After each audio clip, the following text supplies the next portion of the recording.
we might as well touch straight on to Liverpool. It's been kind of brought up so far, Thomas. So that I would say was your big breakthrough. Would you admit to that in terms of that's put you on the map, and it's allowed you to get other teams as well? So how did that come about, Thomas, in the first place? I've read in terms of Jurgen Klopp phoned you up. Is that the case? And how did it kind of go from that first initial contact?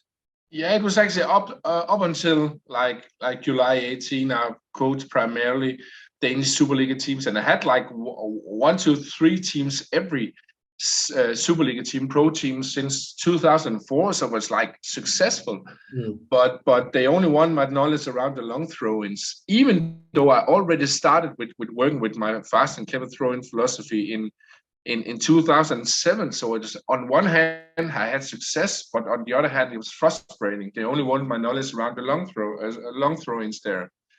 So just a few weeks before there, in June 2018, I made a tweet about a Danish player called Andreas Paulsen, because he improved his throw-in from 24.25 meters to 37.90. So almost 14 meters with technical training. I coached him as FC Midtjylland. He was sold for around, I think it was 4 million pounds or so, to Borussia Mönchengladbach. He was only 18 years old. So I was proud. And I was writing something like, proud of Andreas Paulsen. He improved his throwing from 24.25 to 37.90 meters. Looking forward to see some long throw-ins in the Bundesliga, something like that. I did some hashtags.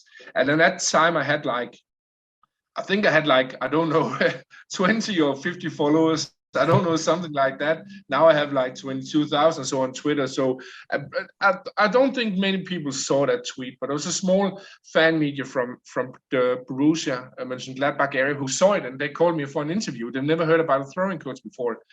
And then, that was cool, yeah. So I also like to talk to smaller media to know nothing there.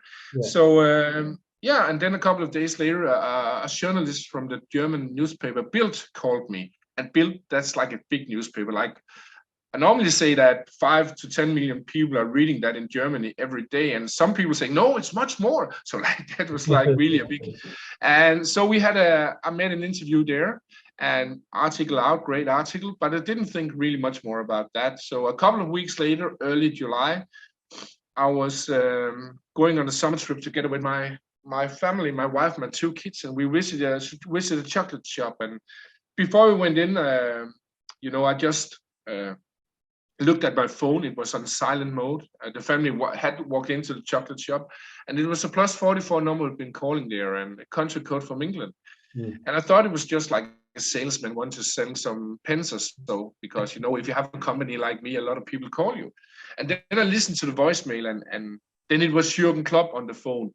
And wow, I almost like, if I hadn't been sitting in the car seat, I thought I'd probably been something over there. So I tried to call him back, but he didn't answer. And that was really lucky, because my heart was just like going boom, boom, boom, So I was just so I went into the chocolate shop, and I said to my wife, Jurgen Klopp called me on the phone. She said, what? Jurgen Klopp? Yes, it's right. Yeah. So we agreed to go back to our home, to take the most important call in my life. So I was driving the car, my wife sitting beside me, the kids in the back.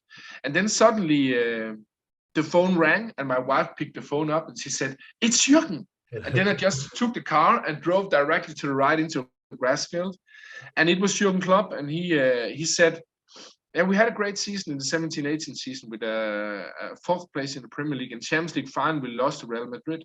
But we were so bad at the throw-ins. He said we lost the ball almost every time, and later data showed that Liverpool were actually number 18 out of 20 in the Premier League, or 3rd last on throwing possession.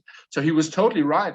Yeah. So, but he invited me to Melwood the week after. Of course, I said yes, and it should only have been a meeting, but Jürgen was so convinced that I had the chance to coach 21 Premier League players already the day after, and.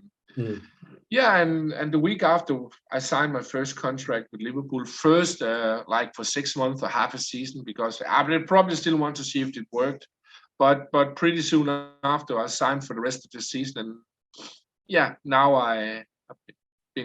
it's my 5th season with Liverpool, and it's been fantastic winning the The Champions League was fantastic. I'll say the best was perhaps winning the Premier League after 30 years, because it meant so much to the people.